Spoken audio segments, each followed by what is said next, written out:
spam? Because I thought it was dead. I was about to just do the libations. Throw a little holy water on it. What?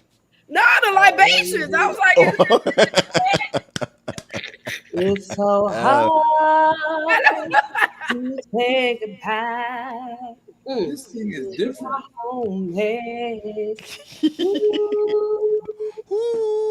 Where's what other folk? What other folk? What's the I don't know. I don't know where. I think Quest is on vacation. Oh yeah, he has been traversing the world. I think he's on. I think he's on vacation. That's what I think. But I had some issues with a lot of friends this week. I mean, this week alone. And what are we on? No, Monday. Last week, a lot of issues. And I think the biggest issue that I faced this week with about 3 or 4 friends plus myself, adult children. That's why somebody was like, yo, you need to hit this thing on adult children. I was like, I'm good. Then some crap happened here. I was like, want to discuss what? Let's discuss. look, you weren't so good. I wasn't so good. I wasn't so good. I didn't know.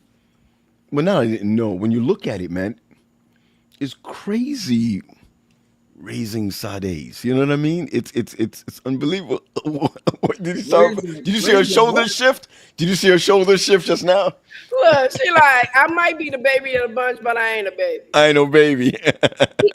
And the funniest thing is, I was talking on the flip side of raising adult parents. Wow.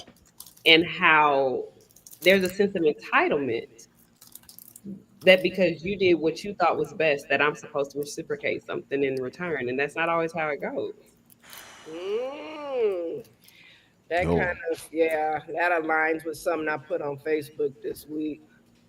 And I was kind of, talking about the verse in the Bible that speaks to how parents are supposed to engage and interact and treat their children, whether it be the minor child or the adult child.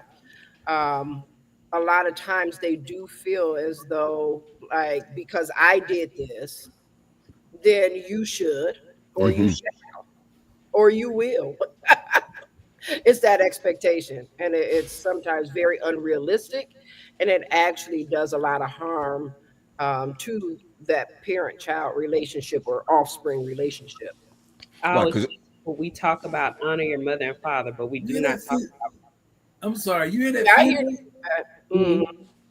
Y'all getting feedback from me? It's No, when we're talking. when Sade and Leah was speaking, it was giving feedback. Sound like they were, I don't know, talking in a chasm or something. Yeah. I just fixed it. It should be fixed now. Yeah. Are we live? Yeah, we live. Chocolate. Oh, live, all the way live. Oh yeah. We should have said nothing. We should have said nothing. We should have said nothing just now. Just let him just keep on eating his weed candy. But yeah, we talk about honor your mother and father, but we don't talk about parents. Like don't provoke your kids. Don't poke the bear. And it's very much, if you want me to be grown, let me be grown. I don't know, sis. That's a little. Yeah, I hear you. I hear you. I do remember my dad and I having a real falling out, man. I must have been about 27, and I was pastoring like Linden Church. You was a whole pastor. Man, I was a whole pastor, and he was like, if you're coming in after 10, you need to let me know. Make a phone call. I was like, bro, I'll be leaving at 10. What are you talking about? He was like, give me my keys. Oh yeah. I had to leave the house. I mean, I came back, but I had to leave the house. I mean, I left the house for almost a year. Because he was like, yeah, you're not coming in at any time. I was like, well, I got a key. He was like, no, it's not going to work that way. So, yeah. I was just talking to a friend. I said, my parents used to be like, this ain't no flop house. That's what my mother used to say. This ain't no what house? Flop house. Just in and out whenever you feel like it. Leah, where your family from? Where your people from? So my mama's side of the family is from North Carolina, Virginia, right? And then my father's like they just kind of matriculated. They were diasporic, right? So Diasporic. they was look, the I was gonna say Caribbean. transient, but okay. They were transient, right? But you know, the diaspora, we just gotta make our way through. But yeah, and so all I had to hear was Southern, because my mother, my mother used to say that too. You know, this ain't no flop house. You just come in and flop down and do what you want to do and keep it moving. And don't contribute, right? And you just in and out. Absolutely not. Yep. Wow. You always at the table with food being served.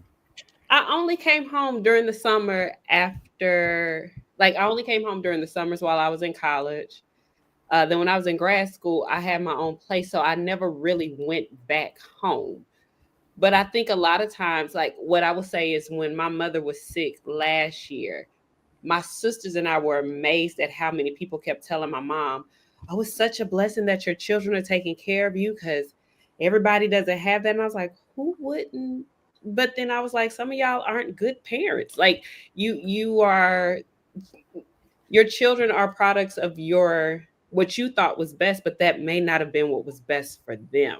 Yeah. I think what's scary is that your kids, as they get older, they know your crap, your garbage, the stuff that you did, and then they want to pass. They straight want a pass. Like, well, you did so and so. What about me? I get a pass, and I think that's one of the hardest things is for us to give them a pass, because when we got a pass, we got blessed. They may not get blessed with with the crap that they get into. I mean, I'm giving you a strong example. Flesh that out. What you mean? I'm gonna give you an example. When we were growing up, if we're gonna get weed, right? Mm-hmm. If we're gonna get weed, we got to buy it from the weed man. Okay. We don't know what's in it. So you did say weed. Okay, I wanted to make sure I heard you right. Yeah. Look, the weed. No. The weed. You get it from the weed man. Mm-hmm. Straight off. The problem that I'm having is that now our kids today is like, well, we don't get no weed from no weed man. We go to the dispensary. Yeah. Mm-hmm. And it's clean. Mm-hmm. So I'm just saying. I'm telling you my experience. So what I'm saying is, and it's clean. We worried about it because if we did it, we don't know what we getting. Mm-hmm. You understand where I'm coming from? You don't know what you're getting at the dispensary either, because somebody got to grow it. I'm just saying it's like legal. Mm-hmm. I got 200 and something acres in Southwest Georgia. I mean, but the thing is, now, mind you, I don't have any children. I am an adult child who I think a lot of times what doesn't happen well for some parents, because I grew up hearing, I'm not your little friend. That was my mother's favorite line. It was always, I am not your little friend. Wait. Hi, Des. Hi, family. How are you, Sugarfoot? Hi, family. It's like the M&Ms when they see Santa Claus. He exists. How you doing, Des? Hello, beautiful family. I missed you guys. We missed you. I promise not to behave. I've been going for a while. I'm back. Wait. Oh well, we on yours. We on yours. Of course, MD, baby. Let's go. Well, guys, let me tell y'all right now. If y'all go up there, share it on your Facebook, because my Facebook is not working. I don't know why. So just face it. Yeah, I did too. Right, and then even hit me with it also. You know what I'm saying? Share it with me also, because my Facebook not working. I don't know what's going on with it. So here we go. But let me finish this thought. Oh, I'm sorry. Go ahead, sis. Go ahead. So I grew up hearing, I'm not your little friend, right? Mm-hmm. It wasn't until we transitioned from I'm not your little friend to let's learn how to be friends that my mother and I could actually have an open relationship, right? Where it's not necessarily I'm asking for a pass, right? Because I am grown, but it's, let me hear your thoughts on why, like, should I, shouldn't I? And she can talk to me from the perspective of, I've been your age, but I also know what comes with it. And so a lot of times, a lot of parents always see their child as, I'm not your little friend. But when you get to the point to where it's, mama, am I wrong for how I feel about this, or is this okay? Like, am I processing this right? It's a totally different experience. It's a beautiful thing. Listen, I think the hardest thing for me is to talk to my kids about their love life, to talk to them about being safe in their love life. Yeah, it's hard. You not want to say the word? Say it again. Do you not want to say the word? The S word? Are you being safe with their heart, or being safe from like STDs and pregnancy? No, you're talking about smashing, man. Smashing. Yeah, I would say, which one are you talking? Is that the S word? Is that the S? Oh, wait. Hold on. That's the S word. Who is this? Turn your camera to the side. Oh, then hold on. So listen. I want to hear all the tea, baby. All of it. Is hello, everyone. Hi. We ain't talking about that. All I'm saying is, I was preaching the other day, right? I'm coming back to you, Saudi. I was preaching the other day, and Zovi's in. Wait, who is this? The Zeke. Zenobia. It's my daughter. Oh, I'm sorry. I never met her. Hello, daughter. Hello, sir. How are you? I'm great. I'm not your dad's friend. I'm your uncle's friend. That's how you or to Gary. Me. Yeah, Uncle Gary. Yeah, Uncle Gary. Okay. Period. I have a question for you, Pastor Graham. Okay, give it to me. She switched to Pastor Graham. Well, she sure did. You are in serious. Because I noticed your tone shifted when Z came on. Now, had you have continued answering if Spencer came on? Totally different. Would have been totally different. Oh snap! Because we're not talking about that. As soon as she came on. All right. Okay, that was good. I think maybe I would not have. Why not? We see. Here's the problem, right? Spencer is a lot like his mother. Okay. Zenobia is a lot like me. So if Spencer's running wild, he's running wild driving cars. If she's running wild, she's running wild like I would run wild. Let's go. And that's wild. But isn't that a good thing? But your wife said you can't. So. Your wife said you can't talk to the kids. I'm looking at here in the chat. She said you can't talk to them. I need her to elaborate on that. Well, I said, Lord, the adult child. I'm going to tell you, it's Wendy, really, if you watch really and explain what he can't means. Look at that look on Paul's face. So Graham, help me understand. I'm getting my bearings. I'm getting my bearings, y'all. I'm coming. Subject matter up tonight. He hating it. Are you regretting? No, I'm not regretting. I'm not regretting. I think that it's difficult to grow. Oh, he can't face the sex word talking about your children. Okay. Or what you said? I can't face the sex word. It's true. I get really messed up. But is it only because that's your baby girl? Or is it all of your children? No, it's because. Well, dang, how many he got? 2. He said, I got 2 here. 2 that he knows of. Okay, what do you think, Zenobia? What am I? If you know me enough, where am I have to be honest with you. I don't know what we're talking about. You just kind of just threw me in here. What is the question? What is the topic? I was preparing to. Am I more stressed about you and being intimate, or am I more stressed about Spencer? Well, here's the thing. I don't tell you know, but I don't tell you. So you don't stress because I mean, we've had an unspoken, we don't speak about it, but we speak about it without having to speak about it. So we don't talk about it, but we know that we talk about it. Okay. So we just can if that makes sense. Yeah.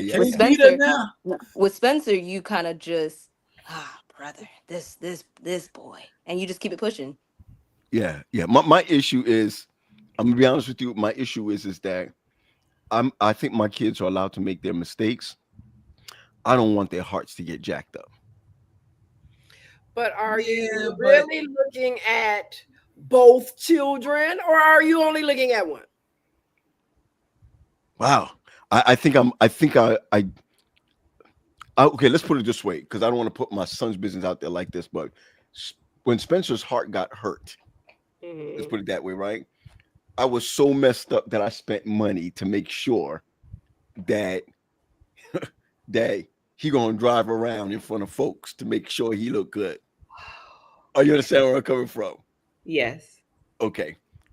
When Zenovia's heart got hurt, I want to see him. Who is he? you know what I'm saying? So okay, here we go. How do you make sure? Now, this is always my thought process.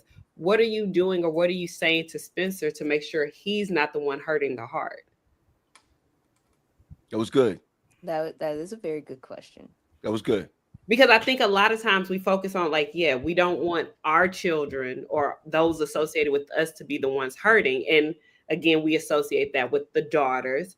But what conversations are you having with your son to make sure, one, now that your heart has been hurt, that you don't go out and be reckless with other women's hearts because you are now so guarded that you are only acting in the physical, or you are only being surface with people, and now you are doing to other women what someone did to your sister. I like that. I don't think that I've had a full blown out conversation with Spencer about hurting others, but I have had the conversation with Spencer about not treating others concerning his. If it was your sister, how would you want her to feel? You know what I'm saying? But I don't think I've ever gotten that deep into it, because I think for him, everybody's his friend. He's not deep in any relationships. He's not, and I think that because of that last issue that happened with him, he's not trying to go deep into any relationships with anyone. But on the other, that's when the hurt happens. Which is true. Which is true. But no, I get that, which is true. How old is your son? He's going to be 20. He's going to be 20. He's going to have a whole lot more.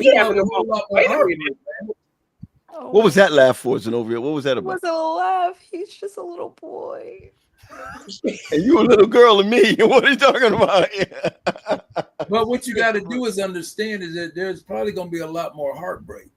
You know what I'm saying? And you cannot like protect them from that. You can only just say, look, what they used to say in football, you can't stop them. You can only hope to contain them. You can't stop the heartbreak, but you can prepare them for, like when I talked to, my son, when he first started going out and got his car, and I said, look, man, don't let no little girl pull you behind some bushes somewhere or pull you behind them curtains and say, hey, we're going to do this or whatever the case may be. And I literally talked about dad, it was embarrassing. But I want them to be able to, regurgitate that stuff and know what it is, Don't be believing some girl that talking about her eggs was fried and she can't have no kids. She has scarlet fever. Don't be believing all of that stuff. Whatever you do, what happens, Leah. Whatever you do, protect yourself. You see what I'm saying? First, don't be believing whatever, and don't use anything that she hands you. Come with your own, and here you go.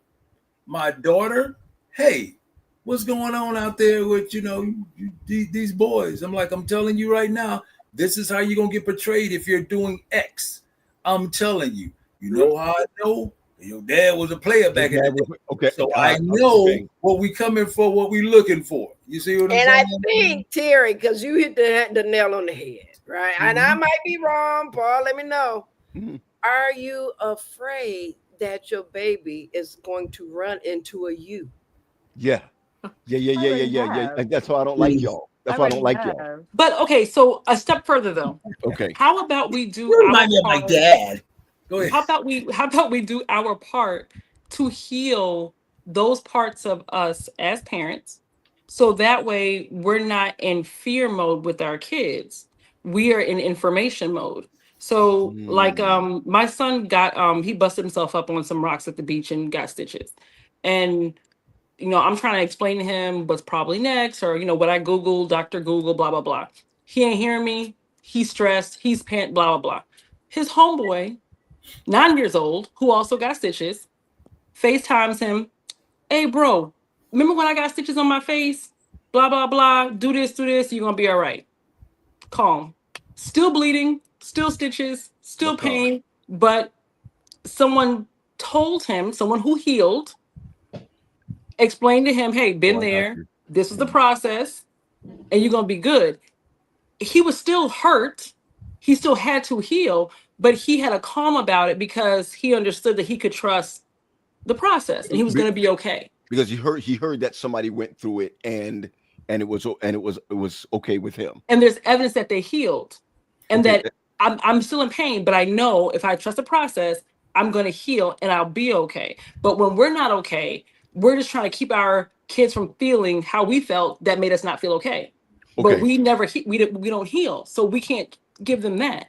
I would suggest too. Okay, you know how it is. We trust our friends more than we do our parents. You see what I'm saying? And the reason is that we lean more to the friend group. And why is that? Well, I'm already accepted at home. You see what I'm saying? But I need to be accepted with my friend group. So a lot of times I listen to what they have to say. You get advice from them, because a lot of times when parents say stuff, you're like, oh, all right, whatever. Hey, dude, let me tell you what happened. It's more on his level. Here's the question. Do you take seriously what your mom and I say to you, and or whatever, or when are you at a point when you're just like whatever? If she did, I ain't gonna be down. I ain't gonna say that. Zoe, because she went to Oakwood. If he just say you don't talk to her, y'all don't talk, but y'all talk, but you don't say what you're not saying. I take more of what my friends have to say than you guys. So you say you listen more to what your friend got to say before us. Yeah, I just said that because they're there, they've seen it. Like, yeah. Yep, and they're living. They were there, like when I was in and out, and come back to the room, guys. Guess what happened? And I'm telling you guys, this 3 weeks, they're there in the moment. So, and here's the other thing too. A lot of times, there's no judgment. Yeah, so I was gonna say, there's no condemnation. Oh wow! So okay, so when you're telling your kids, I'm gonna go to you guys, Leah, and I'm gonna be straight with you. Do you feel like your daughter would judge that your daughter felt judged by you having a conversation with her? Not you, Terry. Really? So that means we can't say nothing without feeling like. I didn't say that you don't say nothing. I just can't gauge, their perception of what's being presented. Okay. You have to remember our kids know us. If you want from a different point of view, like for instance, that like if I tell you things that it's like maybe 3 weeks and 3 weeks has passed since it happened, but I what I will say, there's a reason why, and I love my mother to death. There's certain way. I'm not telling you everything. You're not going to get the details from beginning to end. But I also choose who to tell and who not to tell, because I know if I tell you, Dad, you're going to be like, oh well, Z, you should have saw it coming. If I tell Mom, she's going to dog me out, and I respectfully don't want to hear that. And I love her, but I know she's going to say, so I'm not really going to go to her to hear it. I'm just not. That's not. I mean, you saw what she said to me the other day. She's like, Zenobia's not going to come talk to me because she don't want to hear the BS. I don't want to hear the BS. I mean, it is what it is. So when do you talk to? You tell me later on. So I'm getting fresh stories and I'm getting them things later. I'm sorry. I'm 41. I could never say BS to my mom. That is wild to me. But I think that's the thing.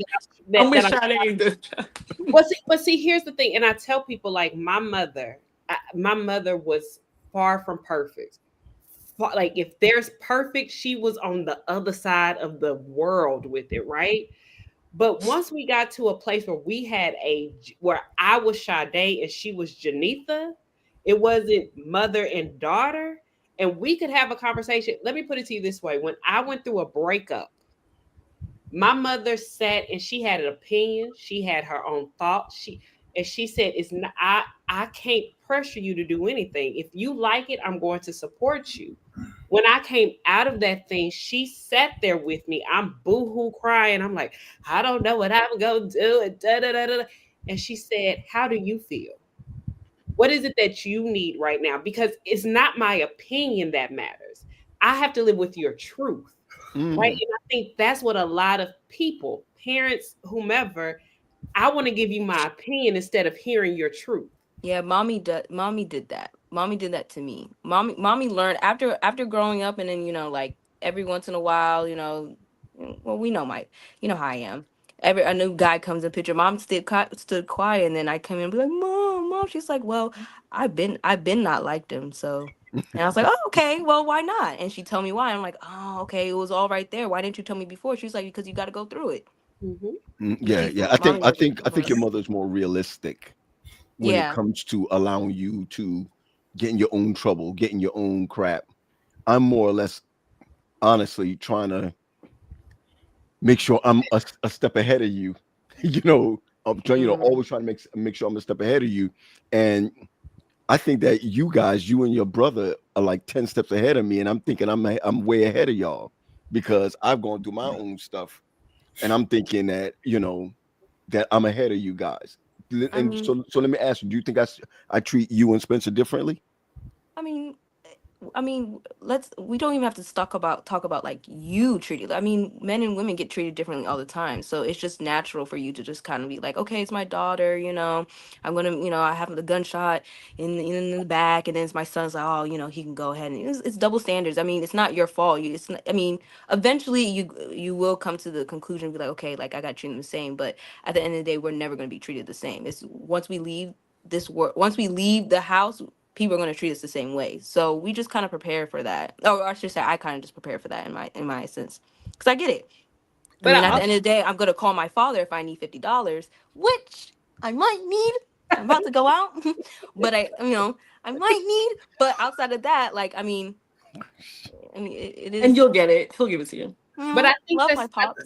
I think that's one thing that, if you do it right, like my sisters and I always have the conversation. We always think I think this sister is my mom's favorite. One sister thinks I'm my mom's favorite. Like none of us think we're the favorite. We're like, look at how she treats you. And they, well, look at how she treats you. And I think the thing that, again, once we get to that point where we can have open and honest conversations, my sisters and I have been on the phone with our mama like, so do you remember when you did this? Tell us tell us how that makes sense to you. And she'll be like, I don't even remember. And we're like, well, this is how it happened. And she'll be like, no. And so that having those conversations let us know, like, yes, we felt different. Like I felt like I was treated one way. One sister felt she was treated one way. But then as adults, when we can sit and listen and hear her side of it, hear her truth, I can see how you treated me because of what you were dealing with. A level of maturity for me to say you were a single mother working 60 hours a week. You were you were out here grinding, and you had an oldest child who had a mouth from hell. I see why I was treated differently. Are you the oldest child? With the mouth from hell. Yeah. And that was me. My dad's was in the Marines when we were younger. He deployed a lot. My mom's there with 3 girls. There's 4 of us, but my youngest sister's 8 years younger than me. And again, I'm not the oldest, I'm the second oldest, but the mouth from hell. And I was a different child, my brain is just different. So I was not the easiest. And everyone, even to this day, knows I'm not my mother's favorite by no stretch of the imagination. She will tell me, I love you, but I do not like you. I'm sorry. What were you saying, Genovia? I didn't hear you. I have to go. I got a movie to catch. She need her money though. She need her money though. It's, I got a little something I can pay for the movies, but you gotta keep it rolling. Daddy Graham, you don't want another boy to have to give her money because her dad wouldn't. You already know, Dad. We already went through that already. We've been through that already. That's right. And you can tell that brother that He can't spoil you like I can. Pat out. All right. But Good. wait, Cash Paul, app. So they cash I app. don't mean to interrupt, but Paul, you remind me of my dad. In my first marriage, he was walking me down the aisle, and we were busting out laughing, Zenobia. Like, it was hilarious. My daddy looked over at me, he whispered, he was like, he'll never love you that same way I do. I said, all right, daddy. We was rolling. Because the real is it takes a big guy to feel those types. Thanks, mommy. All right. Well, let me say this. So all right. Bye-bye, Zoe. Bye-bye, Zoe. Bye. Bye, I Z. have this this woman I see in therapy. When I first met her, we were talking about the relationship between her and her mom. Okay, that was it was fragmented, and she wanted to make it better. But long story short, she had a better relationship with her stepdad than she did her mom, and she said this is how tight their relationship was, or how comfortable it was. She said after she lost her virginity, she came home and she told him and didn't tell mom. And he said, okay, so how do you feel? Is it what you thought it was going to be? Instead of talking like that. Remember a long time ago, I said judgments block goals. And so therefore, you're judging your kids. So you're blocking the goal of actually trying to get them help, get them the answers and the things they need. Because when you judge them, you out here doing all of this stuff. You out here just, you are hoeing these streets out here. You out here doing this, whatever. And see, that's the conversation women are going to get. I didn't get that conversation from my mother. You know what I'm saying? I ain't get that conversation from my mother. I don't even remember talking about the birds and the bees with my mother. We just out there wilding. And it's like that, guess where? In our colleges. Because if you went to Andrews, we all got to hang out. The fellas got to hang out. But what? The women were locked away. Nobody would go to Andrews. Liz, same thing at Oakwood. Yes. I didn't know because I didn't go. But Paul went to he went to both, so I didn't know what they'd be doing down there in the country south. But I'm just saying. So the deal is like the kids, like she just said, she gonna get judged. I said it before she said it. I knew what it was like. You judge them. If my kids were to do something, I'm not gonna judge that. I'm just like, all right, well, I did my thing too. So what's the plan now? What's the plan? Well, how are we gonna move forward? Will they look at the things that you have done and whatever and feel like they can do what they want to do? I think absolutely. I think that was different because I didn't want to do nothing my mama did. Like I did not want to. For me, the things that my mother did were restrictive, right? She had children. I was born when she was 23. At 23, I was in grad school living my best life. She stayed in Louisiana when she went to college where she's from. I'm going to Alabama. Like I wanted to have a Sade experience that was not deeply rooted based off of generational things of this is just what we do. But I think Sade, what he was asking, and let me know, Paul, if I'm wrong on this, but it sounded like if your child wanted to engage in the same behavior that you recall as a parent engaging in, would then, there be kind of this justification, if you will, that you did this in the past. So why are you saying anything to me? Not saying that you want to model your life after your parent. I think it meant, okay, so I have a question based on that. Do you think that there's a correlation with personal achievement and childhood and expectations of your children? Let me make sure I'm asking the right question. I'm saying it correctly. Man, I think I know where you're going. Go ahead. Because it seems like, especially, I'll speak for people in the South. It's like your children are like whenever you arrive somewhere, say the 10 Commandments. Say the Bible verse. Dance, baby, dance. Y'all, they play the piano, play something. It's like they want the kids to be, this is me. This is what I've done. If you mess up, this is a reflection of me.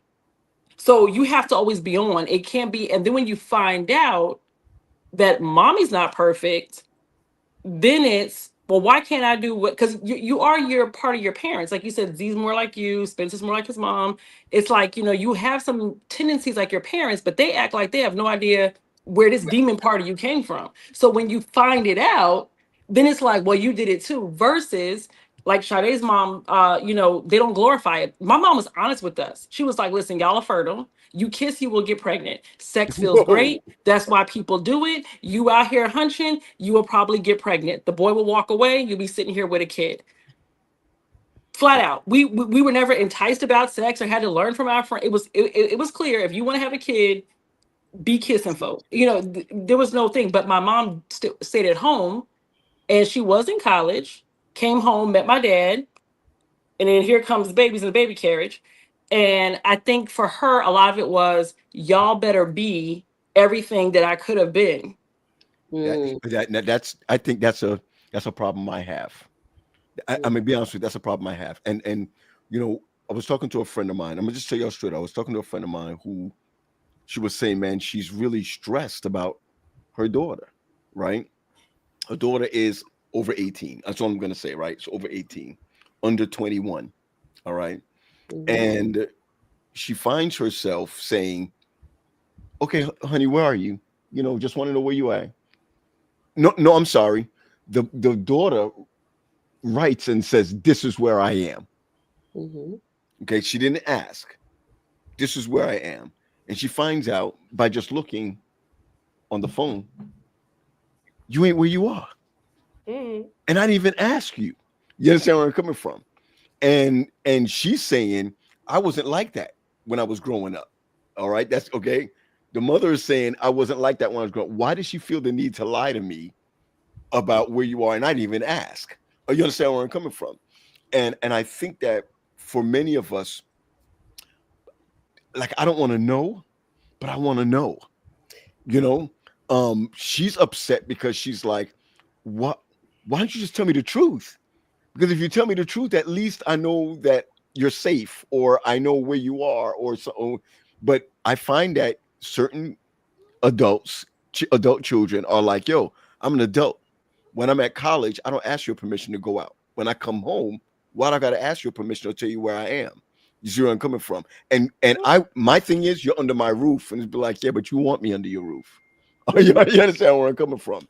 So I think a lot of times we are stressed with our adult children because we don't know the boundaries. So my question is, and I'm asking this because I have a 16-year-old niece who is about to be a junior in high school, who's getting ready for college. And my question is, as parents, how open are you to your village being part of your child's experience? Oof, Lord, and I ask that because my niece, she was the first baby. So she is, by all definitions, a brat, right? But she knows she can come to Dodie, that's me, and talk about certain things. And if it's not something that I feel is of mass importance, it's not going back to her mama. She knows she can go to another aunt for certain things. And if it's not of mass importance, it's not going back to her mama. And she can go to her grandmother and say certain things, and it's not going back to her mother. But what her mother knows is that all three of those people are going to make sure her voice, her mother's voice, is what's heard. And so my question is, I think a lot of times there are adult children who feel like all I have is my parents. Like they didn't allow me to have outside influences that I trust, that they trusted, that I could go to and say, hey, I really want to go to this party. There's a guy there that I want to have sex with. What should I do? I'm not going to go to my mother and say that. But if I have an aunt who is like, listen, X, Y, Z, A, B, and C, think it through. I can't make you do anything. You're in college. You are grown. You're going to make the decision that's best for you. But I'm going to give you my influence because I've been there. I know the role. And I'm somebody that you trust and your parents trust. So that's my question. As parents, are you open to people having influence in your child's life? I am. But I kind of want to go back to what you said about them being young adults and they will make the choice that's best for them. I will. I'm big on nah. language, right? And kind of like seeing into that. We're going to make a lot of choices throughout our lives that's not best for us. It's just a choice we've made. And it may be, right, gratifying for the moment, does not necessarily mean it's the best choice for you, right? We all have made errors in our lives, and that's just life. So my children have made loads of error just like I have, right? Am I going to give an opinion? Sometimes.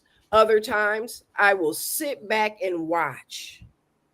And if there is a moment that I think is going to be destructive, similarly to what you were saying, Sade, is like, I ain't going to say nothing unless I see you about to do XYZ, or, even as clinicians, and Tara tell you, like, we're mandated reporters. So, it's going to be some stuff that you sit here in this chair and you tell me it's getting out. Why?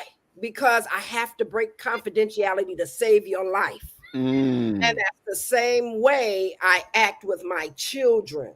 There's a whole lot of poor decisions that they think is good for them until it ain't. And then they have to come back and say, what? Hey, can you help me?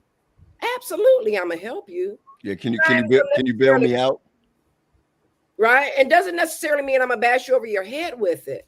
But we do need to have a conversation as to what are we going to do different next time? Because what we have been doing thus far is deeply a part of who you are. And I tell my children, I tell my clients, listen, you've been that way longer than you are this new person that you just figured out you wanted to be. So it's going to take time to build in the neural pathways needed to maintain this particular behavior, right? I have a question to the parent, the more seasoned parents with older kids. Go ahead, Terry. Serious question. So my oldest son, he's only 11, but he's definitely going through puberty. Gosh, how much of his business can I tell on this live? Okay, I won't. That's probably wrong. But anyway, pretend like he signed an ROI. Go ahead. Okay, so there's some things that I kind of I'm gonna tell a story. He's gonna kill me, but here's the story. So I was like, okay, I was looking through his. Know that he may see this one day. Do you? Okay, then I can't say it. Comfortable with? Okay. Hey, okay. I won't say it. Don't. I won't say it. Okay, but okay. So here's what my question. I think it will still connect. Is it okay if you have both parents that are active in the child's life? Is it okay if there's one parent that just has dibs on not being the parent that has to deal with certain things? Is it like okay? I don't want to know. So certain things I don't want to know. Like if my sons are having sex, I don't want to know. Can you talk to your dad about that? Like I don't want to know. Why don't you? What are you avoiding? What are you shying away from? Yeah. Because it's gonna take some teamwork. I'm shying away from not wanting to control them not being a bad guy. Like I want to jump in and, well, are you making sure are you caring about her? Are you making sure are you? But that she may be trash. It might have been a smash and go, and I'm trying to make him care about a hoe. I just don't want to. I'm being serious. Yeah. So this is now I'm not responding as a parent, but earlier you said when you've healed, right? There are certain things that you can converse about and certain things you can do. What's been my guiding post the last month is, Sade, is this a truth or is this a trigger? Right? Is this something that is true or is this something that's a trigger? And what I would implore you to do is when he's saying it, or if he comes to you and says, Ma, this girl, I just want to get in it. Like, are you triggered by that? Is that something in you that's like saying, well, I don't want to discuss this. I don't want to hear about this. Or is it, you know what, that's just his truth? No, I don't trust me with. So the thing is for me, because of my trauma, sex for me is not an attachment thing. Mm-hmm. It's not an attachment thing. So if my son comes home and says, oh, Mom, I smashed this chick. For me, I'm thinking, okay. But I don't want to give him that response. And it makes him feel like it's nothing. Or if he's like, oh, I love her, mom response gonna be, nigga, no, you don't. But you know, I don't trust myself with the emotions that they may be feeling or lack of emotions, because I'm never gonna be healed in that way. Okay, but do you trust your husband with that? That's all they got left. Because I mean, let me say this. What I've recognized. I recognize that my son would talk to their uncles about certain things before he would talk. Well, or reveal certain things to them before he revealed it to me. You know my kids' uncles on my husband's side.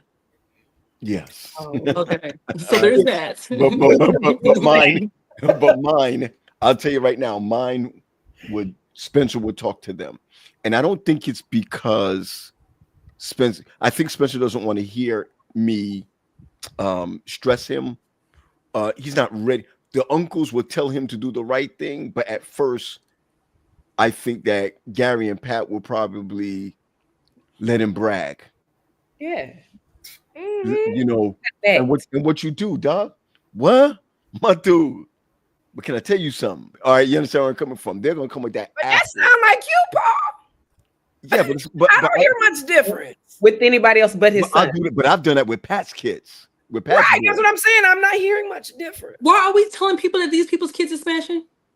No. No. Yes. I'm not saying that Spencer's smashing. I'm not saying that Patrick's kids are smashing. What I'm saying is that any encounter they have with a woman, whether they're doing something or not, they're gonna talk to me about it. That's not their. It's not because number one, right? I'm gonna say this: the prince of our family he's freaking 31. Pat's son is 31 years old, right? I mean, I'm gonna tell you, he lives by himself. I'm just saying, right? I'm not putting his business out there, but he lives by himself, and he's dated white, black, Hispanic, all kinds of women. So in my mind, when he comes to talk to me, I know he ain't talking to Patrick. Oh, you understand where I'm coming from? And I mean, just not about what do you think about her or this, that, and the other. We're going to talk about stuff. Yeah. Did dad ever do so and so? Now, ask me if I did anything. Don't ask me if your father ever did so and so. And I think, like Lisa just said in the chat, the village is so important because I think that if he trusts someone or if she trusts someone, I got to feel good that they're talking to somebody. Yes. I do. I got to feel good that they're talking to somebody. It's somebody. Can I address what Des asked? Because I don't think the question got answered. I didn't. I tried to go around the corner with it, but go ahead. I think it's twofold. Okay. I think it's twofold. I think, you said because of your history, so maybe you're uncomfortable talking about it. And as parents, we always view our kids as little kids. You know what I'm saying? And we don't want to hear that they're growing up and they're experiencing things and they're doing things. So you're like, ooh, I want to talk about it. Talk to your dad about that. Well, you should include yourself with it. Both of you guys should be talking to them because there are things that you can add as a woman and there's things that he can add as a man. Okay. And so if you leave out your piece of it, then guess what? He might just be a dog. You see what I'm saying? Because dad might not tell him the care and the this and the that and whatever. It could be like, yo, man, smash as many as them as you want to, get as much as you can, get it out before you get married, whatever the case may be. I'm not saying that that's the case, but a lot of times when, a man's son is getting hit, it's like, yeah, that's my boy out there, you dusting him off. My girl, wait, you better sit down somewhere, girl. Don't, no. And so double standard. Double standard. Dads, right. But dads know, you see what I'm saying? Them kind of like the best advice for a female is pretty much coming from dad. Because dad was out there. He know what time it is. He know what to look for. Girl, don't go out here like that. I'm going to tell you right now, whatever you selling, they're going to buy. You're going to be da. A woman, you see what I'm saying, can tell the son the nurturing, the caring, and the this and the that piece of it. You see what I'm saying? And where dad is going for. So it takes both. You know what I'm saying? So again, there may be some things that you're uncomfortable with. And then again, it's like, oh my God, I don't want to, I had a flashback of when he was a baby and I changed his diaper. He's putting that thing somewhere, I don't know. I'm not saying that that's your case, but I'm saying a lot of times we still see our children as little children. And I'm sorry, like, oh Terry. my God, he's bringing it to me. I don't want to talk about that. I just learned big from you just now. Answering that question right there. And I appreciate that. I'm not kidding. But what I'm hearing too, though, and again, this may not be applicable, but at least it's something that, my mind is triggered towards.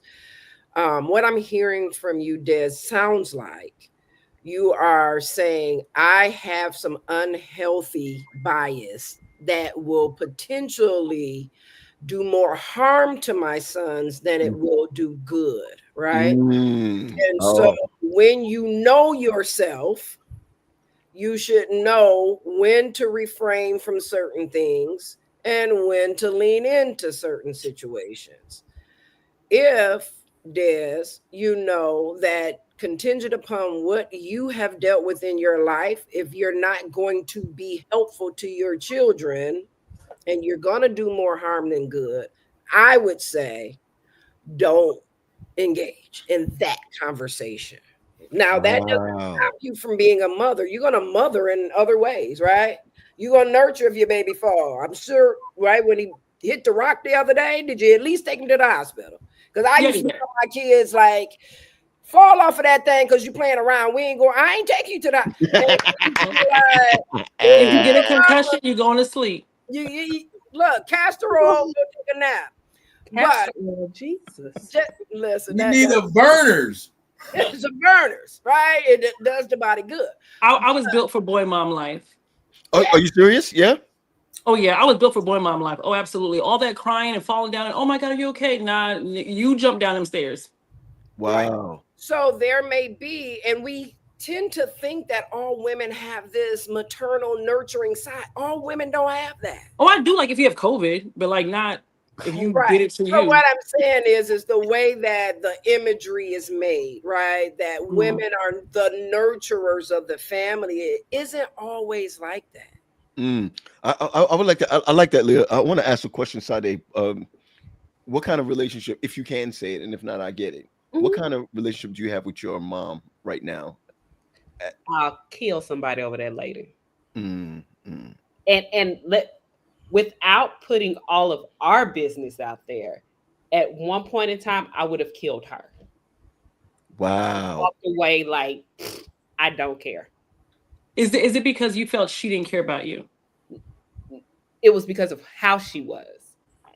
My mother was very I'll punch you in the throat if you say something wrong to me. Right? There was no grace. There was no she was just hard, right? And I went to therapy and I wrote her a letter. And that letter was 4 pages long. And I told her, if I never talk to you again, it'll be too soon. And what she did next is the only reason why I can say I would kill somebody over her, because she called me and she apologized. She didn't say, well, that's not what I meant, or that's not what it was, or that. She said, I am so sorry for how my actions have impacted you. Now, because that's when I was 19. Now we can talk about those incidents and laugh, because we'll literally say, you were crazy. Like, my sisters and I have been on the phone with our mother and say, like, literally, my baby sister has my oldest niece. We're on the phone and I have said, based off of how my niece acts, Mama, I see how you did what you did. Concerning you. I could see how somebody just keep pushing you, and you have all this other stuff going on. Now, I'm not saying what you did was right, but I can sit in your seat and understand a little bit better. But it's only because we've had the conversations about what you were going through. And so as an adult, like I'm 39. That is literally, if I don't talk to her by 9:00 a.m., I'm blowing somebody's phone up. Like, we literally called each other. Have you talked to Mama today? Do you think that she sees you, like Terry says, as a little girl still? No. Okay. And to that point, I think when healing happens, right? And like I said, we are genuinely friends. Okay. She is friends with all three of her children, and I'm the oddball out because her and my sisters will be talking about sex. I'm like, I'm hanging up the phone. I don't want to hear about what y'all got going on. Because she's like, y'all are adults. Like, y'all have children. You have lives. Okay, that's my hold on, sorry. Okay, here's my thing for everybody around the horn. All right, for everybody around the horn.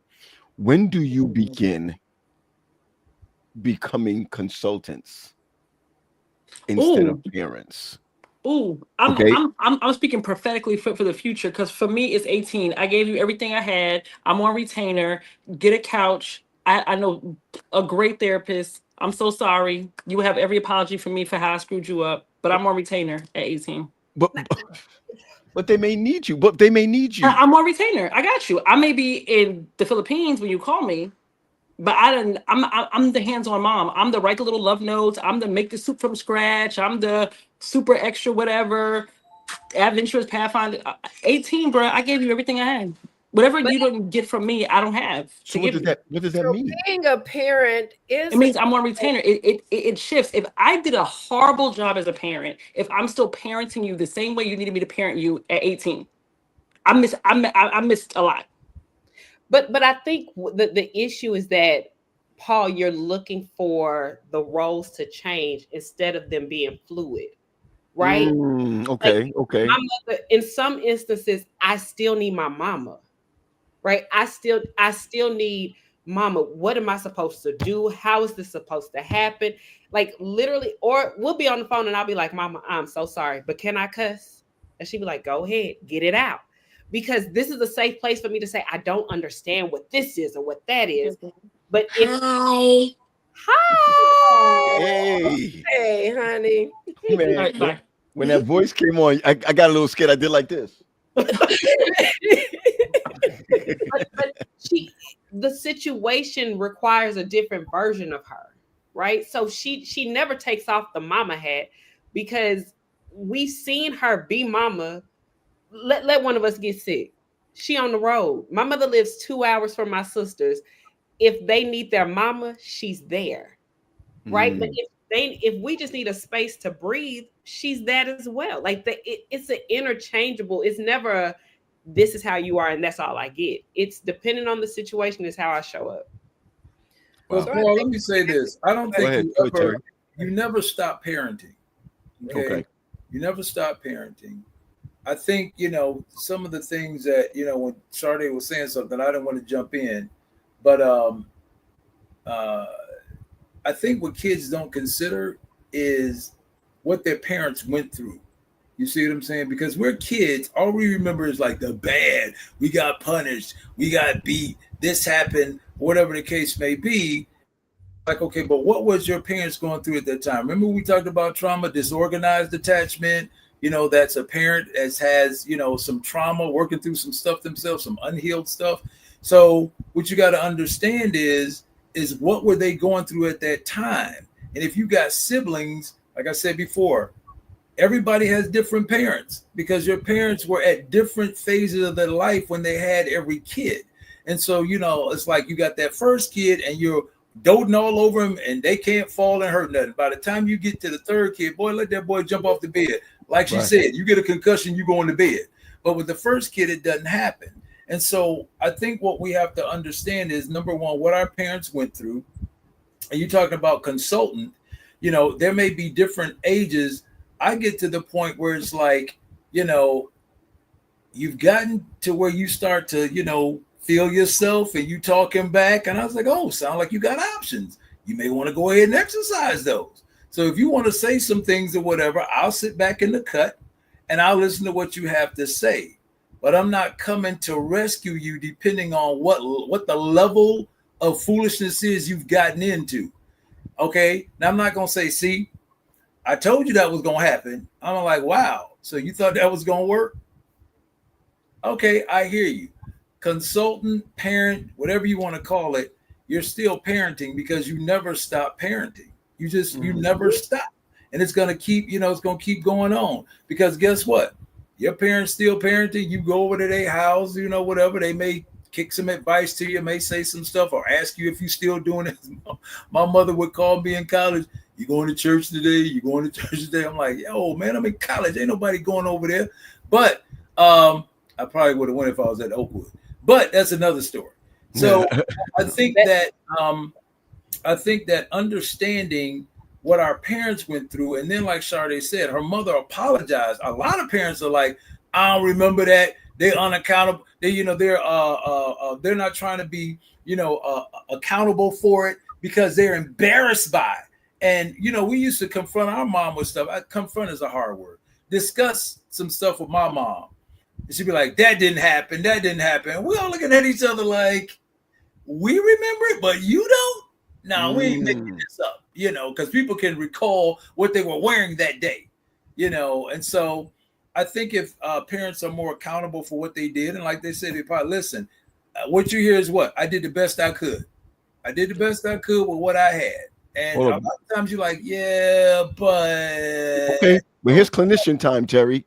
Here's clinician time. Okay, you got a statement by Mia Moore. I know her real name, but I'm not going to say it. All right. Does it justify the abuse that I was put through because of my parents' trauma? Nope. No, it doesn't justify it. However, it should help you understand once you learn about trauma. Oh, snap. No wonder. I mean, think about it. My mom was raising 4 kids by herself. Okay. Dad was across town. Whatever. He was getting it in with whoever. And so we had to suffer the brunt. It took me to get to school and start studying psychology when I understood what my mom was going through. Because I used to hate, well, your mom did the best she could. I used to hate hearing that. I'm like, yeah, but that ain't right. But then when I look at it, I'm like, dang, you know what? I got to imagine how we even still alive.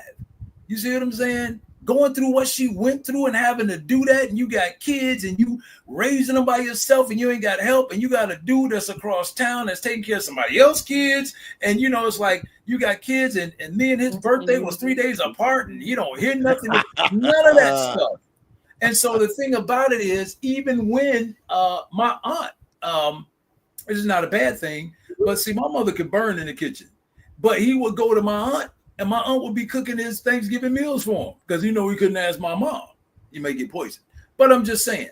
So it's like, when I look back at what my mom did or whatever, I was talking about her a couple of months ago, and I actually started crying because I was just like, dang, thinking about what my mom went through, but we had to suffer.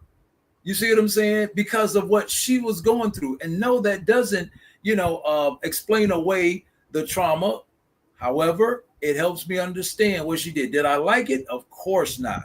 But I understood where she was coming from.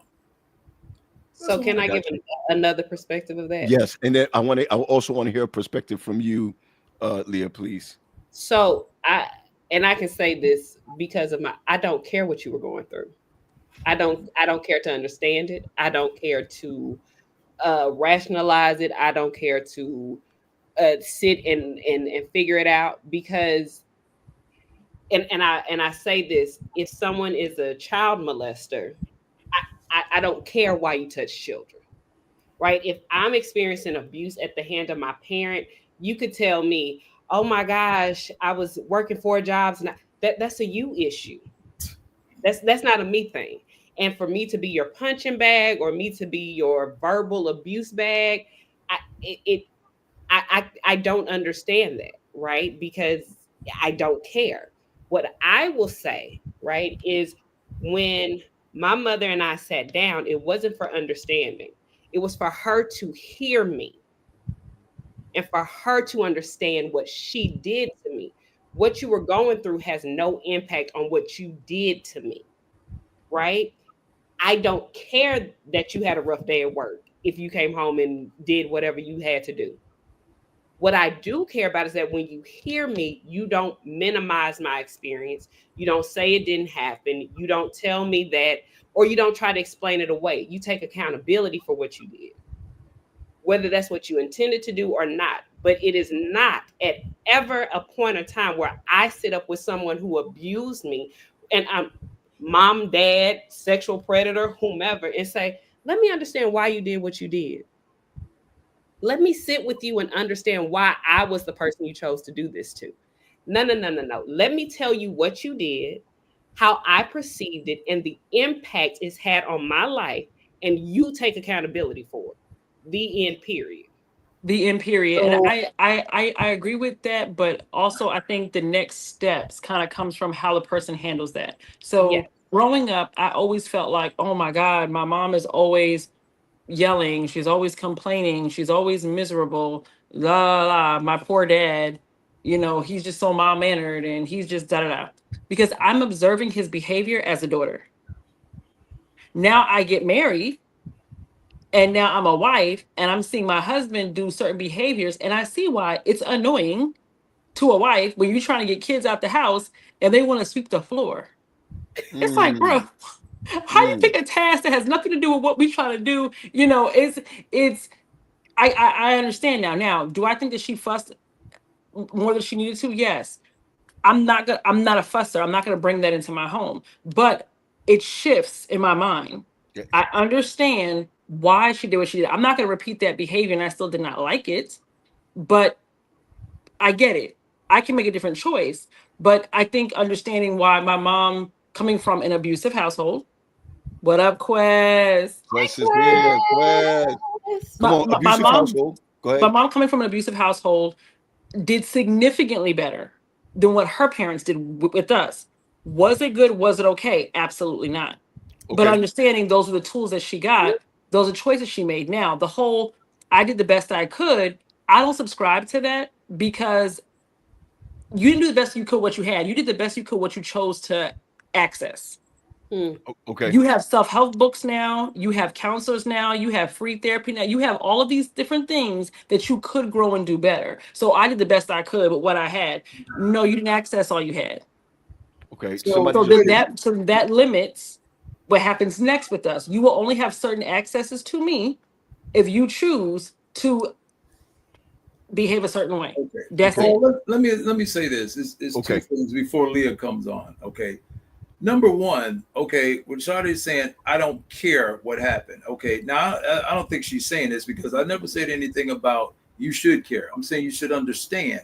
And I think if you got a problem with understanding or caring, then that's going to stunt your healing process.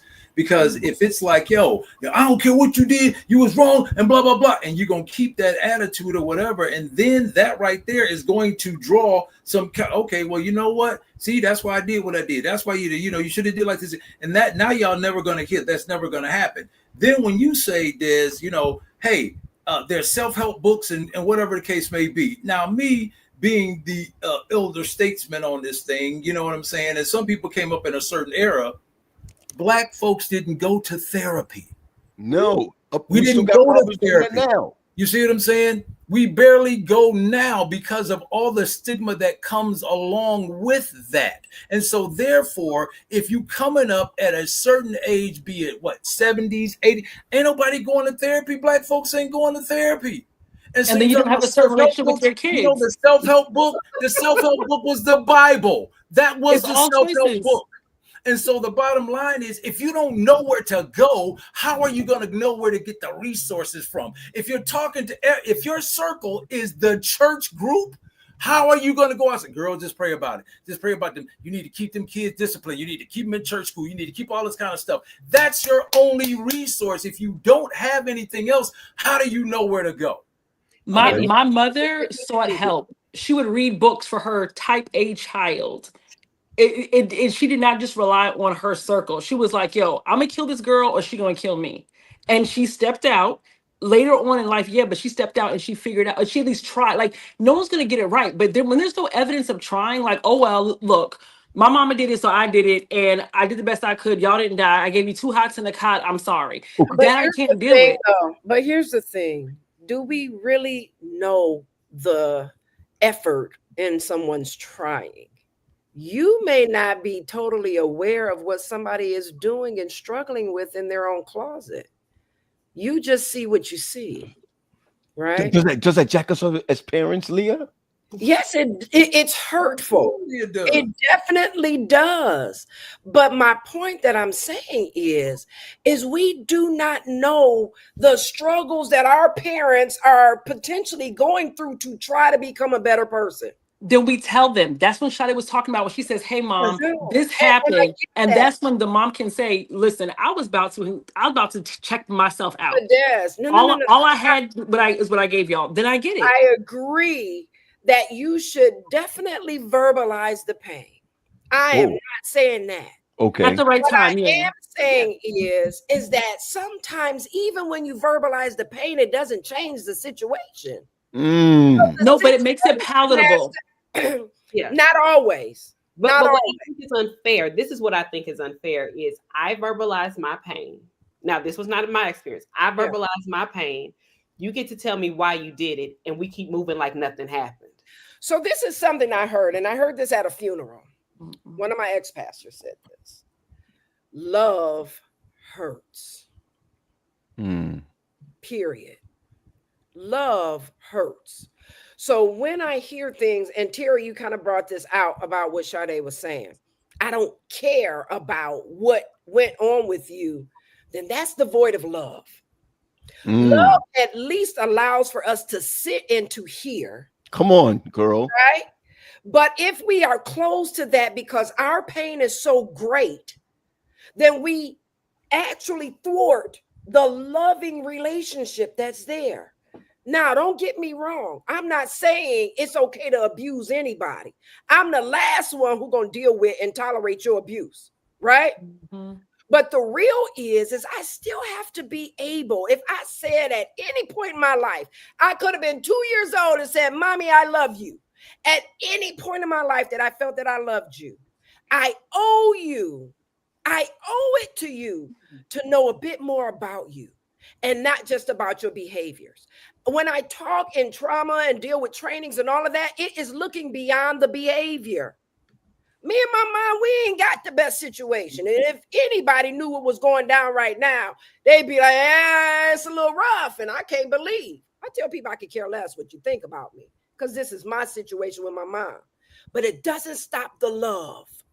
The love allows me to do behind the scenes what I just can't do up front. So, but I think when I say I don't care, right? Yeah. Like what I'm saying is, you could tell me your whole life story. It will not eradicate you from taking accountability for what you did to me. So your story, I can hear your whole story. We can go through the whole thing.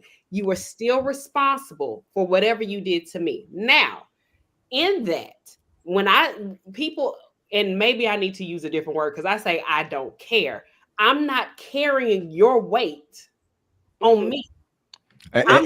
I'm not putting what you went through on my situation and saying, let me look at it through this. You made a mistake. Take accountability. If you want to do things differently moving forward, let's do it. But I'm not going to sit here and listen to your story and say it erases what you did. Okay, let me say this. When we talk about adult children knowing our crap, all right, and then recognizing that a lot of the ways that we treat them, this is why I didn't like that whole reality thing, but I love y'all, you know, that when you're growing up and you are saying, I don't want my daughter to be treated the way I have treated others. And then you don't want your son to get hurt the way that I have been hurt, that caused me to treat others this way. It does not help staying silent and looking at the both of them. Somewhere down the line, I think that I can somehow abuse my children by not speaking to them. Oh yeah. By hoping by osmosis they're gonna get it together, you know, or hoping that, man, you know, that they're gonna reach a place where they need to reach. But adult children, here's the difference also between 13-year-olds and 16-year-olds and 21 and 23, 24-year-olds is that they didn't really know your crap. Or maybe they knew more than what you thought they knew. Well, true, but they can at least formulate now that, why are you talking to me, Dad? Right? Really, why are you talking to me? Or you know, let me mess up on my own. And I think that some of the mistakes that we make as I'm going to say this as parents today is that we're afraid to confront. And I don't know about anybody else on here, but I can admit that there's sometimes I'm strong with it. Not happening. And other times I'm not as strong as I feel that I should be. Please, let me give you an example. Earlier, before we all came together as the bridge, me and Quest going back and forth. And Quest, I think your daughter had just gotten pregnant. All right. And your daughter's the same age as my daughter. Right. I'm sitting here and I'm saying to myself, well, Dad, what did you do wrong? And then I find out that seriously, that I don't have a hold on my daughter. You know what I'm saying? I don't have a hold on my daughter. Why would my daughter want to date this guy? Seriously, why would my daughter want to date this guy but he's not even me. I don't show her the kind of, why is she going awry to how I've treated her? Are you understand where I'm coming from? And I've got to realize that these kids do what they feel like doing. They do what they want to do. They get into their own mess. My fear is, here we go, Sade, by what you just said. Sometimes I'm kind of scared they'll come back to me and be like, yo, what's the difference between me and you? But what if it is your fault? I'm just saying, we did our own thing.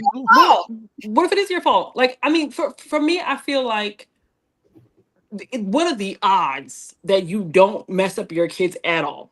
What are the odds? There is something I'm going to say or do, not say, not do, expose, whatever the case is, that is going to cause something with my sons. I mean, I can pray to God not, but I mean, what are the odds?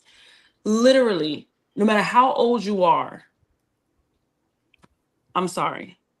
I had no idea that what I was doing made you feel like that. My intentions was ABC.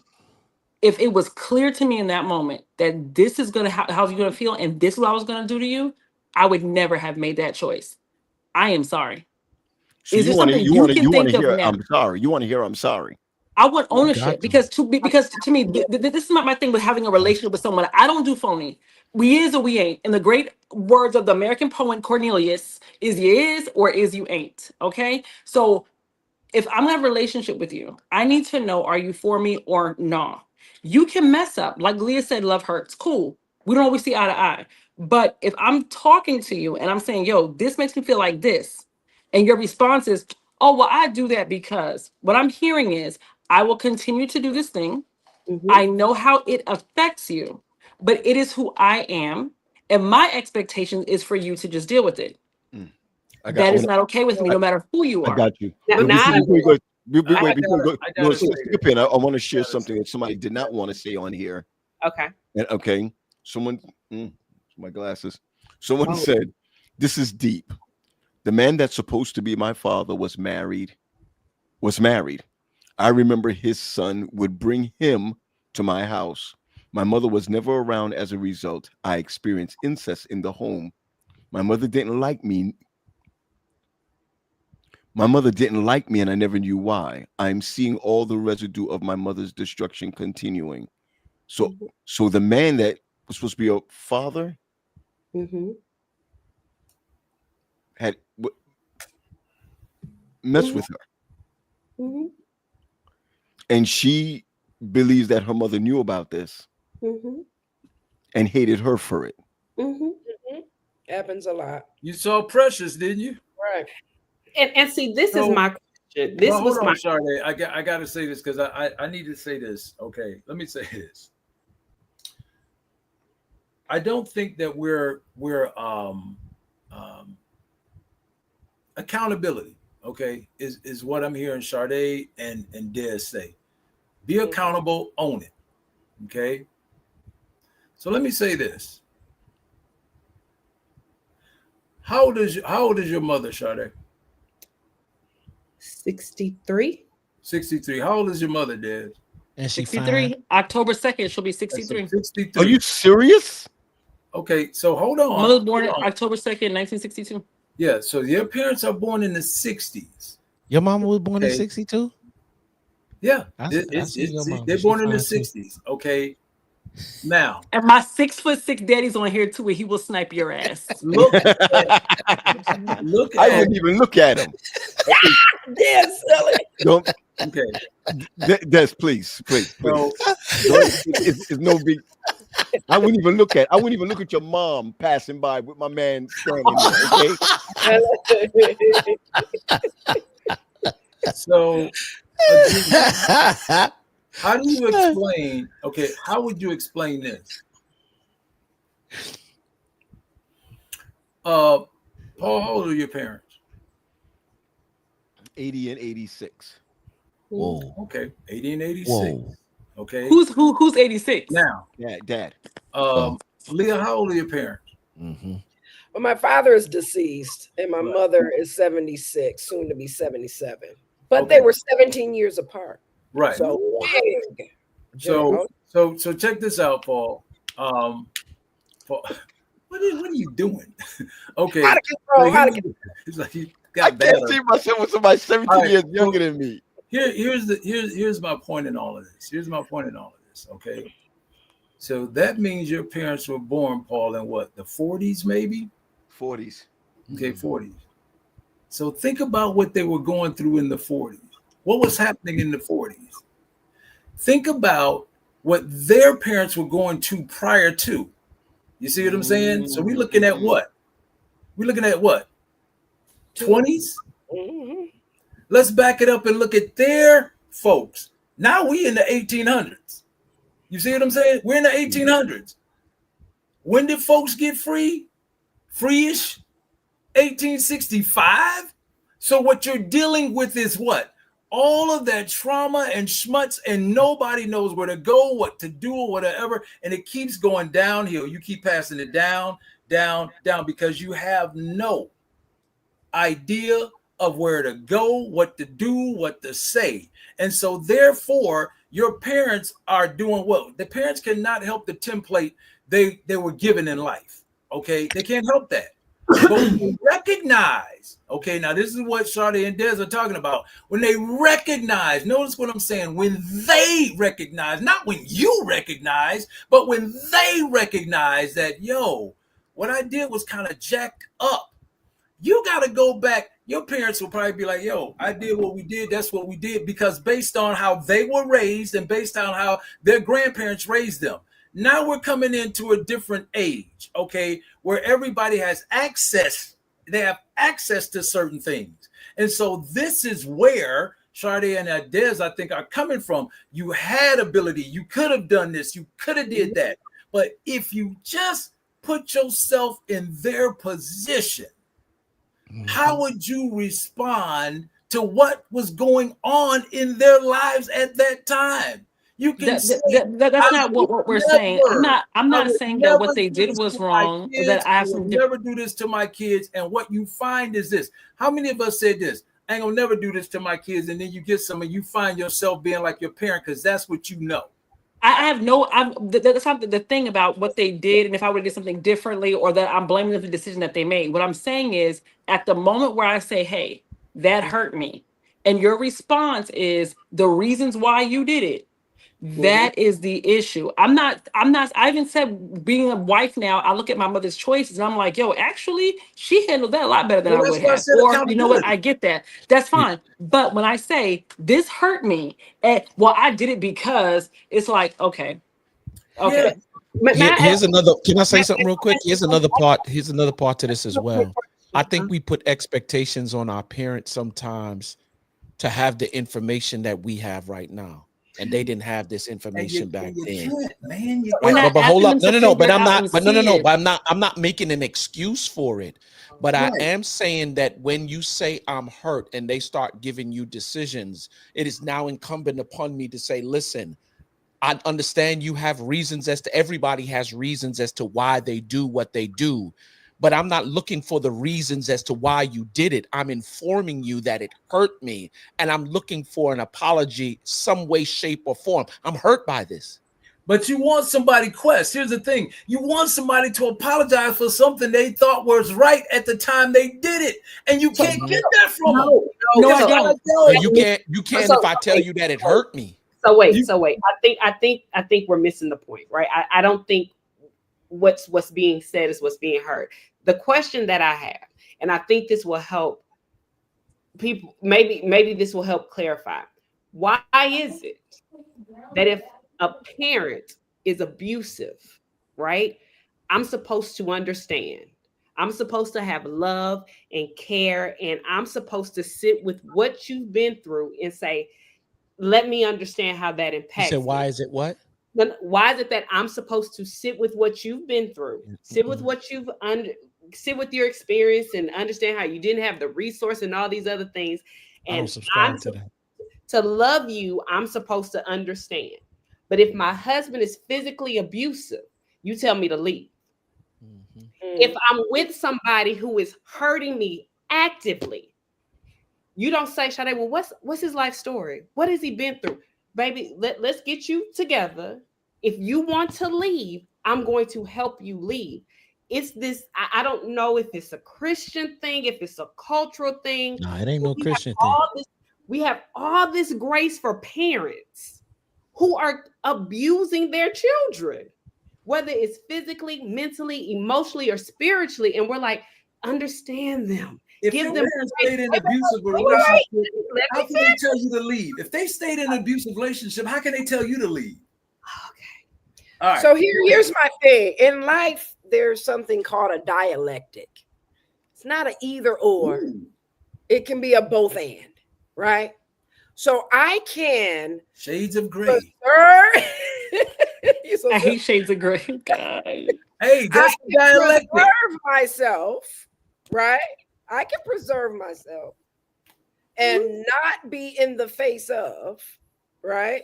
And still love you at the same time. So, Sade, I'm not saying to anybody, again, not to stay in a situation if the parent is being abusive, right?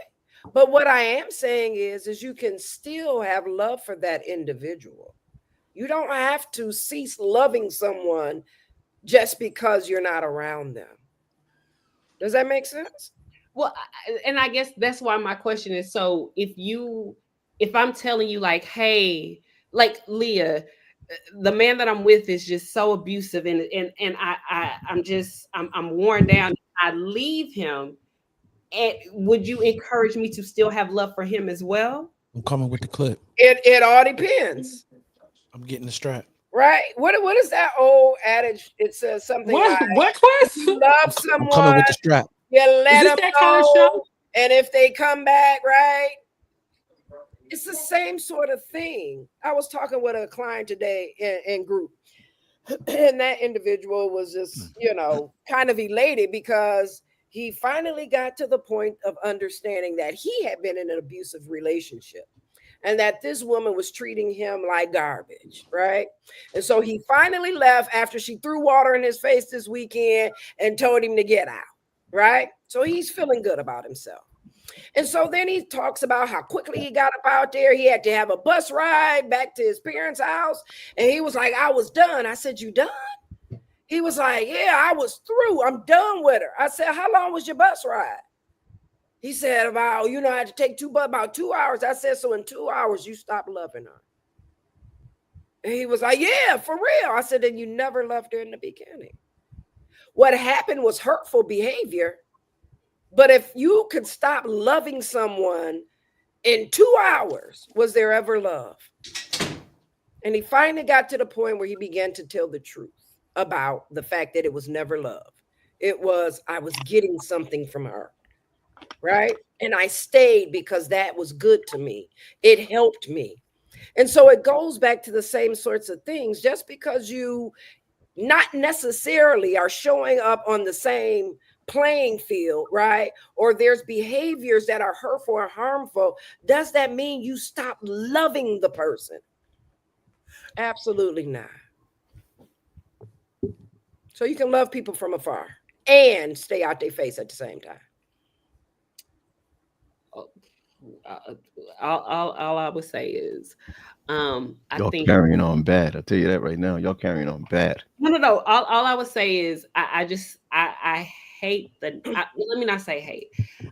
I really struggle because I've worked with children in foster care. And I think that's why I can say I do not care. When I see a child who you're eating out of a dog's bowl, because that's what your parents had you doing, I don't care what they say.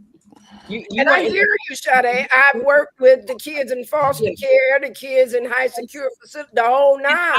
And I would never tell them, I would never say, you're 10, you lived in a dog crate for 4 years and you were forced to eat out of a dog bowl while your parents sat at the table and ate dinner. Let's understand what they were going through. Like, whatever pain you feel, whatever hurt you feel, you are entitled to that. And but there's a measure of maturity that comes along with this conversation. So I would never say that to a 10-year-old, but I would wholeheartedly have that conversation with a 30, 40, 50-year-old.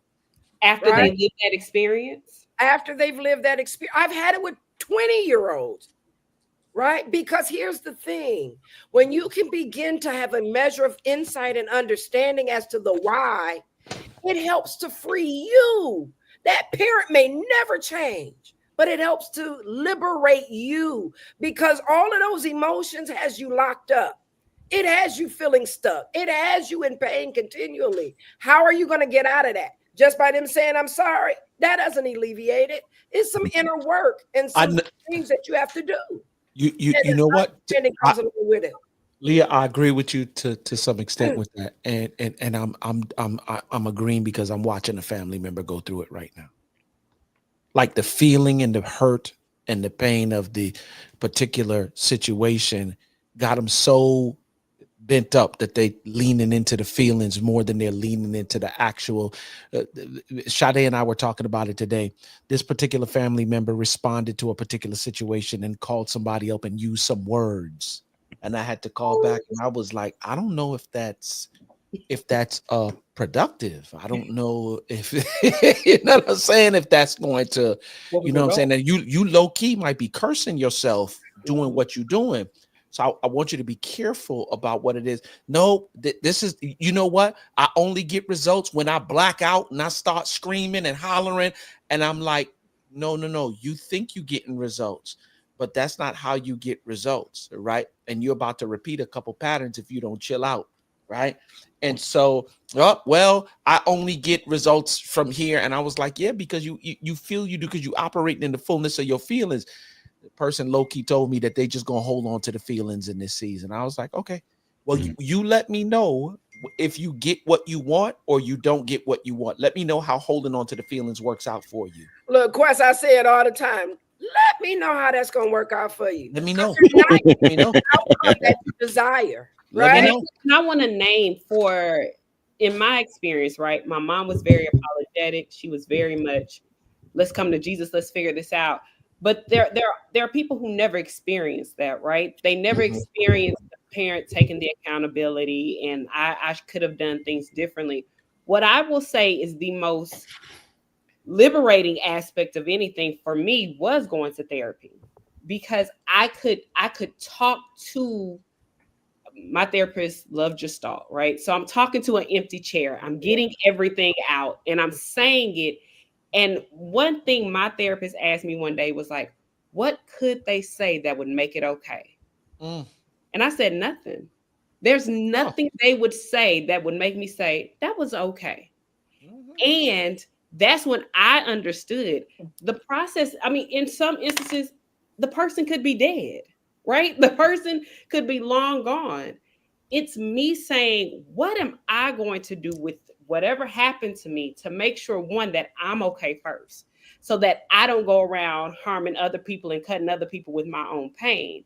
And I think that's why when I say, like, listen, you can tell me your whole life story, but at the end of the day, it does not remove the pain or the effect that you had on me. So I have to then say, okay, I said what I needed to say. They said whatever they felt was right. And now it's up to me to decide what I do with this hurt and pain.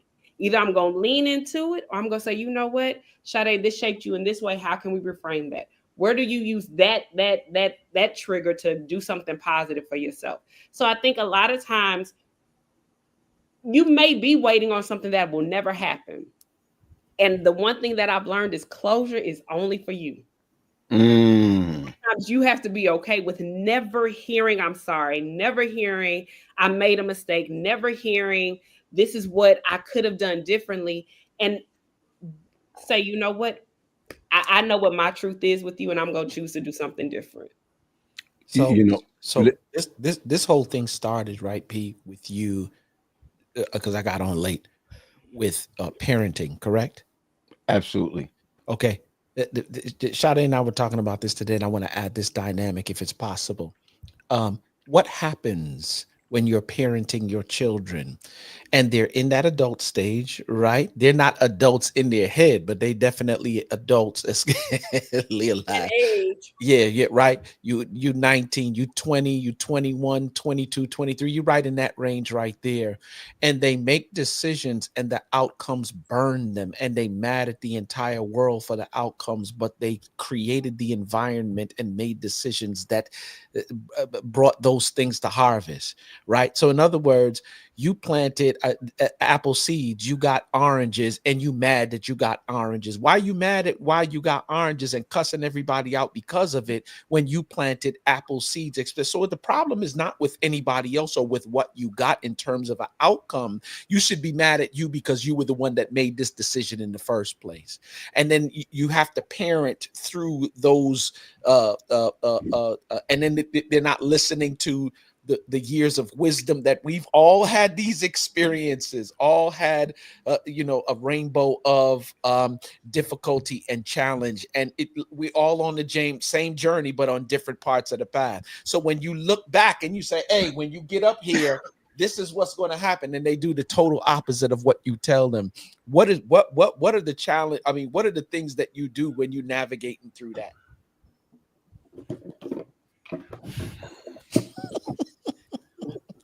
You trust how you raise them. Like, we can stray from the way that our parents raised us, but my parents know they raised us a certain way, and they know what's in us despite the choices that we made. Now, I think a lot of panic comes in when parents know they didn't raise their children right or well a certain way, and then now they're facing things that they know they're not equipped for. Not saying that's the parent's problem right now, but sometimes that's what happens. Like, like when your parents say, I know you know better. They say that because they know you know better. There are things I can go out there and I can do, and my parents looking at me sideways like, I know she knows better. And there are some things that they know that's theirs. Here's the funny thing. There's some things that we did where we knew better, but we did it anyway. Absolutely. And I'm watching. I always tell people the verse, train up a child in the way that they should go. I love that verse because I think people only think that's the positive, right? Those are only positive things. Take them to church, teach them to tithe. But if you take me to church and then you cussing me out on the way, you're still training me, right? You're training me to do the action. Although, like we've said, we arguing the whole way to church. That's what I grew up doing anyway. I'm still being trained. So I think a lot of times, and this is just me from the, outside looking in, parents look at what I did positive without thinking, well, maybe we shouldn't have been arguing in front of them every day.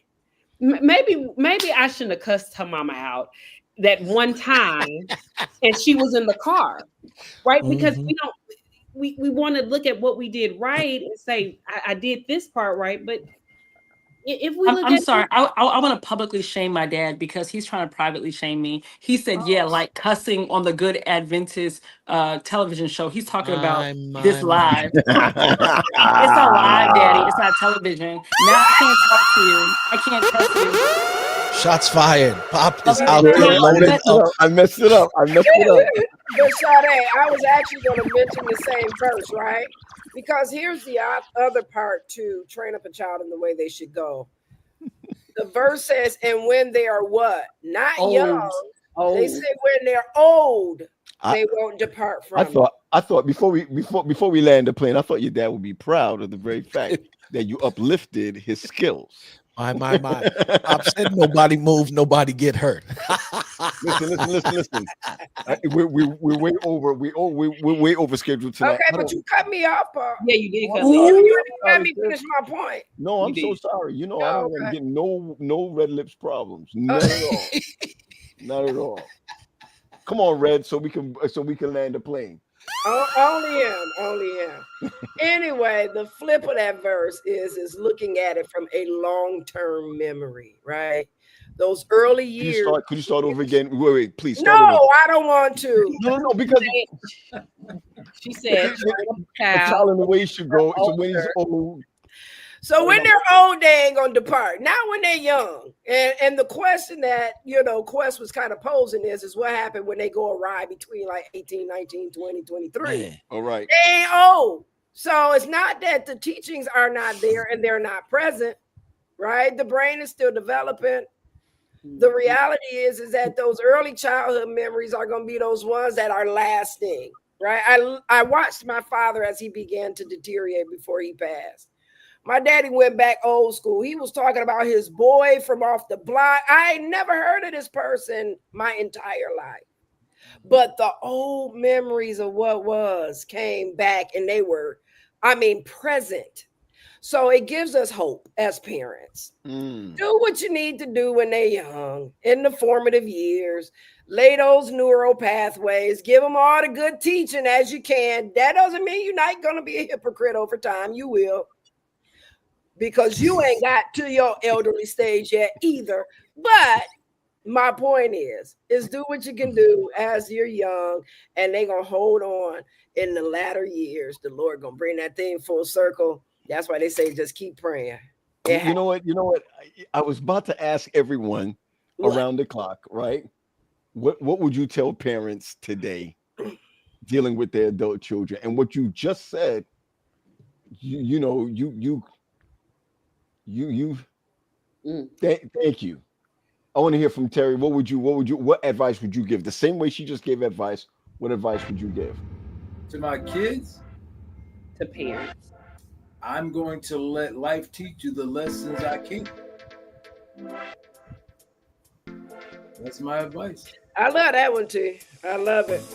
Let life teach you the lessons I can. No, listen, I'm working this out. Let me be Quest. Okay? Let me be Quest. Let me be Quest. Quest is not the only great guy on here. Okay, Sade? I was looking at my tabs like, do I have something open? I knew who it was. I was like, oh, this Negro getting fancy now. He getting fancy. I like that, Terry. Terry, say it one more time, please, man. I'm going to let life teach you the lessons I can. Ooh, I say it a little differently, but all the time. I say the same thing. How do you say it, Quest? I say that I've turned you over to the Lord, and what I can't teach you, life gonna teach you. But you want to learn it in here. I promise you, that the world is unforgiving. And I say a hard head make a soft behind. You already know. Daddy, give it to us, girl. Give it to us. What I would tell parents of adult children is that your children can still be your teacher. If you are open to hearing their vantage point, their viewpoint, they can be your teachers as well. Like it at some point it has to be a mutually beneficial relationship where you can lean into them and they can lean into you. Gotcha. Come on, Dad. Don't listen to your dad. What I would tell parents is you are invaluable to your kids. They do not get another mom or dad. Nah, they don't. You have to recognize your value and your worth in their life and make that count. Because if you do not, there's a hole that nobody can fill. Nobody can fill. So when you make your child have to go without you in any regard, you're creating a deficit for them. You're absolutely valuable and irreplaceable to your kid. Wow. Make it count. Wow. And one more, Paul, for the parents, understand your actions have consequences. Each tub got to stand on his own bottom. Into what I learned tonight. I gotta lean in more. Yeah, I'm serious. I gotta lean in more. Like, I can't allow them to do something because